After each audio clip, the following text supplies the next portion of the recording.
Hey, what's up everybody? Happy New Year and thanks so much for tuning in. My name's Royce and today we're going to go over some iPhone 10 tips. So if you just got it as a present for Christmas or if you had yours for a little bit and still don't quite know how to do some things, I got some tips for you guys that I think you'll like. So let's jump into it.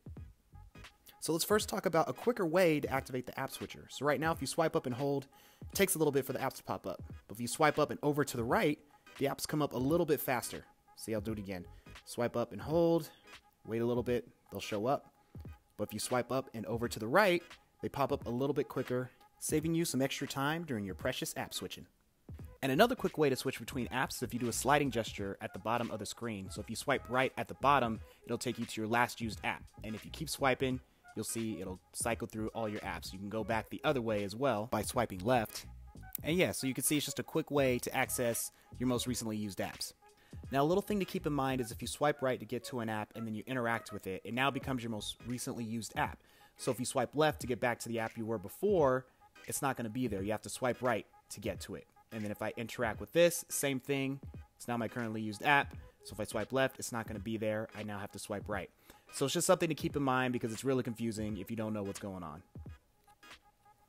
Now, this next tip has to do with closing out apps. So, of course, now when you hold down, you get your little minus buttons, and you can click them to close down apps. But I noticed some people don't know that you could still swipe up to close an app. So that's still an option. You could do both. And if you're still a fan of the swipe up like myself, a little trick you could do is hold down on the app and then just start swiping up right away instead of lifting your thumb and then putting it back down and then swiping up and all that. It saves you some time. Next is how to get to Notification Center, Control Center, or any of the higher row apps with just one hand, and that's a feature called Reachability. And you activate that by swiping down on the lower edge of the phone, and then if you swipe in the middle, it'll bring up Notification Center. And if you swipe down, bottom edge of the phone, and then swipe down on the top right, it'll bring up Control Center. To use Reachability for the first time, you actually have to turn it on in Settings. So if you go to Settings, General, and then Accessibility, scroll down until you see Reachability and just make sure that's turned on. Now actually activating Reachability can be a little tricky, but what I found that helps me is if you swipe kind of like in the middle of the dock at the bottom of the phone, swipe down from the middle of the dock. That seems to work for me about 99% of the time. Or if I'm in another app, I kind of align the middle of my thumb with the bar at the bottom of the phone and then swipe down. That seems to work for me most of the time as well. So hopefully that helps you guys to activate it with ease. And now there's a new feature in the YouTube app where if you're watching videos on your iPhone 10, you can now pinch to zoom and the video will fill up the entire screen, giving that nice edge-to-edge futuristic look when you watch videos. So you can try that out now and see what you think. And this next fun little tip is when you download an app from the App Store and it asks for your verification with Face ID. It says double click to install. Does not mean double click the screen. I've seen some people do it. What actually means double click the button. Yeah, you see that button? Just double click that and then use your Face ID and you're good to go. So, just something to keep in mind. This next one is for people who like to use multiple keyboards.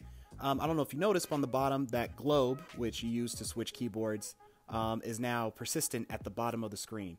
So instead of tapping through all of your keyboards like you would normally do, you can now press and hold on the globe to switch keyboards no matter which keyboard you're using. Because before, you could only do this with the stock keyboard, but now because of that persistent globe, it doesn't matter what keyboard you're using, you can hold down to switch to whichever one you want without having to tap through your entire list of keyboards, which gets really annoying.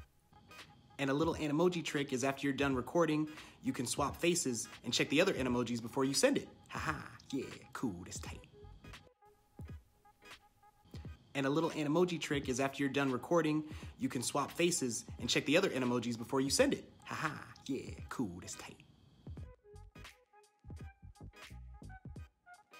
You can also create stickers from Animojis you recorded by just tapping, holding on them, and then dragging them onto the message.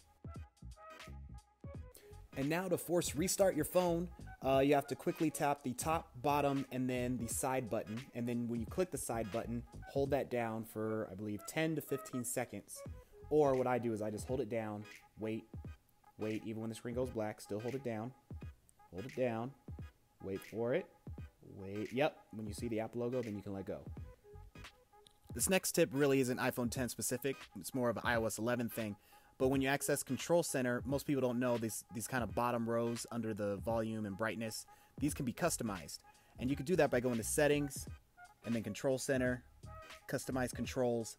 And you see here you have some options to what you can add, delete from. So you're not just stuck with the stock options anymore. You really can come in here and make it your own. Now, a faster way to unlock your phone, instead of waiting for Face ID to recognize you and then swiping up, what you can do instead is just swipe up from the beginning, and then when Face ID recognizes you, it'll just take you to the home screen. I feel doing this unlocks your phone a little bit faster, but you guys try it out. Let me know what you think. And whenever you have to enter your passcode because Face ID fails, it's actually learning and storing data to help better recognize you more in the future. But if you want to speed up the process just a little bit more, you go to Face ID and Passcode under Settings, and then you scroll down to Require Attention for Face ID and turn that off. You will no longer be required to actually look at the phone with your eyes in order to unlock it, which makes it a little bit faster, but also a little less secure. So, just be careful with your faces. And my last couple tips for you guys have to do with the random colors that seem to pop up around the time on the top left of your phone.